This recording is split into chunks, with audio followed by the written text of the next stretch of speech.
Heading into 2024, Corey LaJoie was a lovable underdog in an ascending Spire number 7 team.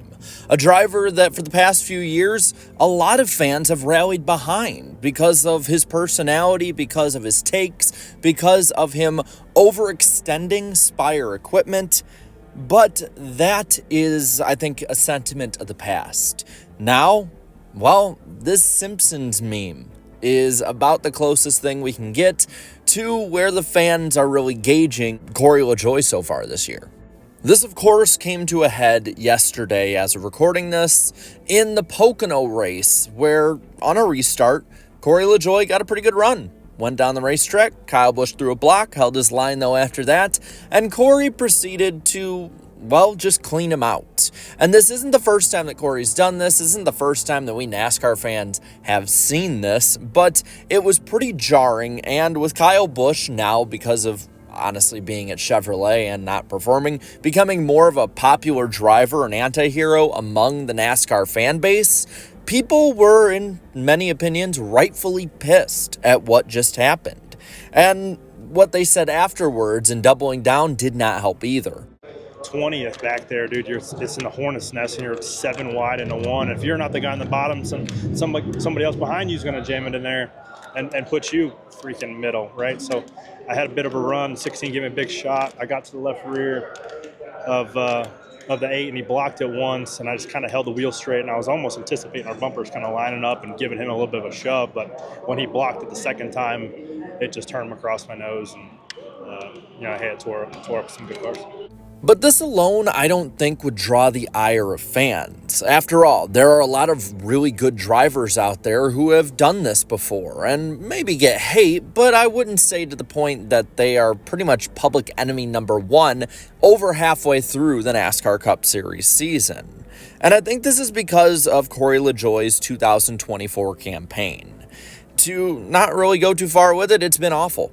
It has been absolutely atrocious. He is 30th in points. He is only with 1 top 5 on the year, and that is his only top 10 on the year as well to make it even worse. And he is 57 points behind his rookie teammate Carson Hocevar, who is 7 spots ahead of him in the standings. Yes, he is in front of Zane Smith, who is in a brand new Spire team, the first expansion for this team in some time, and that driver, Zane Smith, over the last month or two, has actually put on better pace than the driver of the 7 car.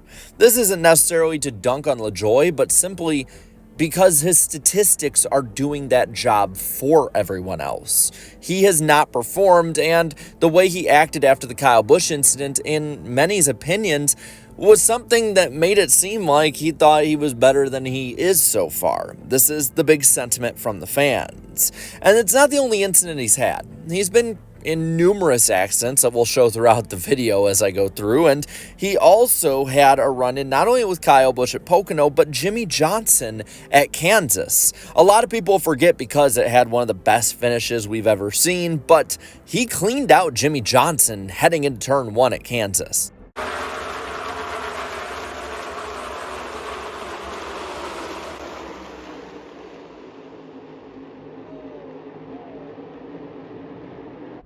That is not going to help you when it comes to winning over the hearts and minds of the NASCAR fandom, especially since Jimmy Johnson is another driver who has, over the years, through his lack of success as well, become a lot more popular with fans as a lovable underdog. And again, you add in these other small deals, these wrecks, these little tidbits over the years of different things he said, or maybe even admitting to trying to wreck people on his podcast like he did with Kyle Busch. Oddly enough, it just does not paint him in a good light with a lot of people. And I think that moving forward with Spire, the pressure is only going to be put on even more. After all, with Michael McDowell coming into the ride that Zane Smith has, you would think that that ride is going to get a lot better. And seeing how that ride already is outrunning LaJoie, he could very well be the 3rd wheel next year at Spire, and that's not even going that far out there. He's being outrun every week, basically, by a rookie in Carson Hocevar, and Michael McDowell has been a driver who has really had a nice resurgence in his career to become a back-of-the-pack driver made into a middle-of-the-pack driver who can compete for a playoff spot. And then you got Rodney Childers coming on. Rodney Childers coming on to Spire for that 7 team adds expectations. There is no excuse for not being able to get a few top 10s a year with Rodney Childers leading the team. And I think many would say that, especially at tracks that LaJoie can more excel in, there's no excuse for not at least contending once or twice outside of a super speedway for a win. Even if it's just running 5th or so all day, being in that conversation. Rodney Childers has done this with way lesser drivers than the Kevin Harvick, Josh Berry tiers that he has been working with at Stewart-Haas Racing. He competed with Scott Riggs. He competed with Brian Vickers and Mark Martin in the twilight of his career. So there is a bit of a window opening up here for him to prove himself and become a better driver than many are looking at him as right now. And right now he is a driver falling off with a team that's coming up. And there might be a bit of a fan base for Corey that's saying, well, no, he's helped build this organization up. There's no way they could get rid of him. Well, that is until you look at the free agents heading into 2026. 4 of these I can see as better options if they leave their respective teams, and also if Spire is actually ascending the way it looks like they are and could take the next step with a great driver. Kyle Busch, Ross Chastain, John Hunter Nemechek, and Eric Jones. All of which, at this time, look to be free agents heading into the 2026 season, would be better options as of now for Spire than Corey LaJoie.